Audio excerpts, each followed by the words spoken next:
Click করাদেরকে জানাই অসংখ্য অসংখ্য ধন্যবাদ। আপনারা দেখছেন আপনাদের প্রিয় ইউটিউব চ্যানেল wow007। তো ফ্রেন্ডস, ইতিমধ্যে সরকারি কর্মচারীদের ভোটের পরেই ছুটি ঘোষণা করছে সমস্ত স্কুল এবং গরমের ছুটি পড়তে চলেছে। কি কোথায় কোথায় কাদের কাদের পড়বে গরমের ছুটি, চলুন বিস্তারিত আজকেরই গুরুত্বপূর্ণ ভোটের পরই কিন্তু স্কুল ছুটি এবং সামার ভ্যাকেশন নিয়ে কিন্তু নতুন নির্দেশিকা নবান্নের কি বলা হয়েছে বিস্তারিত চলুন জেনে নেওয়া যাক। বৈশাখের শুরুতেই কিন্তু গরমে হাঁসফাঁস অবস্থা। কবে থেকে রাজ্যের সরকারি অনুমোদিত এবং আধা সরকারি বিশ্ববিদ্যালয়গুলি কিন্তু পড়বে কিন্তু গরমের ছুটি। কি বলছে রাজ্য শিক্ষা দপ্তর, এখানে বলা হয়েছে আপনারা দেখতেই পাচ্ছেন যে সামনে এলো নবান্নের নতুন নির্দেশিকা।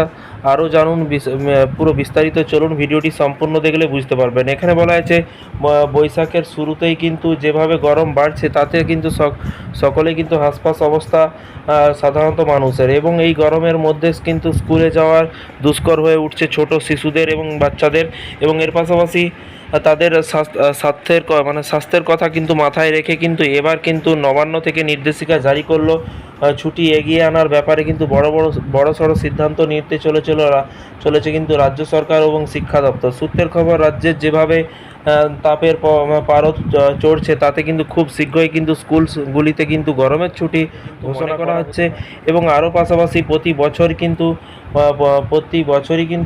অত্যাধিক তাপমাত্রার কারণে কিন্তু কিছুটা এগিয়ে আনা হয় গরমের ছুটি। আবার কিন্তু অনেক স্কুলে কিন্তু এই সময় বাচ্চাদের পরীক্ষা থাকে বা গরমের ছুটির পর কিন্তু স্কুলগুলিতে ক্লাস টেস্ট থাকার সিলেবাস শেষ করার জন্য কিন্তু সকালে স্কুল করা হয়। তবে কিন্তু এবছর মর্নিং স্কুলের বদলে কিন্তু গরমের ছুটি এগিয়ে আনা হবে এবং বলে কিন্তু মনে করা হচ্ছে, এরকমটাই কিন্তু জানা যাচ্ছে। এবং এর পাশাপাশি আরও বলা হয়েছে যে রাজ্য জুড়ে এখন চলছে ভোটের মরশুম। বৈশাখের গরমের সঙ্গে কিন্তু পাল্লা দিয়ে কিন্তু বাড়ছে মে মাসের প্রথম সপ্তাহে ভোটের বেরোনোর পরেই কিন্তু ঘোষণা করা হবে গরমের ছুটি। এটাই কিন্তু লেখা আছে, আপনারা দেখতেই পাচ্ছেন। সেক্ষেত্রে মাধ্যমিক পরীক্ষার ফলাফল প্রকাশিত হওয়ার পর কিন্তু বিশ্ববিদ্যালয়গুলিতে কিন্তু দিয়ে দেওয়া হতে পারে গরমের ছুটি। নবান্নের তরফে রাজ্যের সমস্ত সরকার পোষিত এবং আধা সরকারি কর্মচারী বা আধা স্কুলগুলোতে কিন্তু ছুটি নিয়ে কিন্তু এখনও কোনো বার্তা না আসায় কিন্তু এলেও মনে করা হচ্ছে যে মে মাসের দ্বিতীয় সপ্তাহ থেকেই কিন্তু গরমের ছুটি দিয়ে দেওয়া ঘোষণা করা হতে পারে। কারণ যে পরিমাণে গরম বাড়ছে তাতে কিন্তু এই পরিস্থিতিতে শিশুরা যাতে স্কুলে এসে অসুস্থ হয়ে না পড়ে কিন্তু তাদের স্বাস্থ্যের কথা কিন্তু চিন্তা করে কিন্তু এই সিদ্ধান্ত নেওয়া হচ্ছে। খবর, গরমের তীব্রতা এবং দাবদাহের কথা মাথায় রেখে পশ্চিমবঙ্গের আগামী মে মাস থেকেই কিন্তু স্কুলগুলিতে কিন্তু গরমের ছুটি ঘোষণা করার সিদ্ধান্ত নিয়েছে। সাধারণত মে মাসের প্রথম সপ্তাহ থেকে কিন্তু এই ছুটি শুরু হওয়ার কথা জানানো হয়েছে। তবে জেলাভিত্তিক তাপমাত্রা এবং তার তারতম্য অনুযায়ী কিন্তু নির্দিষ্ট তারিখ সামান্য পরিবর্তন হতে পারে বলে কিন্তু মনে করা হচ্ছে।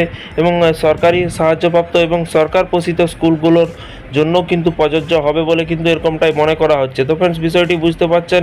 এই ছিল প্রতিদিন সরকারি কর্মচারীদের বিভিন্ন রকমের লেটেস্ট আপডেট পেতে অবশ্যই চ্যানেলটিকে সাবস্ক্রাইব করে রাখুন। ছুটি, বেতন বৃদ্ধি যোজনা, প্রকল্প, রাজ্য সরকারি কর্মচারীদের বিভিন্ন রকমের আপডেট পেতে চ্যানেলটিকে সাবস্ক্রাইব করে রাখুন পরবর্তী নতুন আপডেট পাওয়ার জন্য। থ্যাংক ইউ ভিডিওটি এতক্ষণ দেখার জন্য। আপনাদের কোনো মতামত থাকলে নিচে কমেন্ট বক্সে কমেন্ট করে জানাতে ভুলবেন না।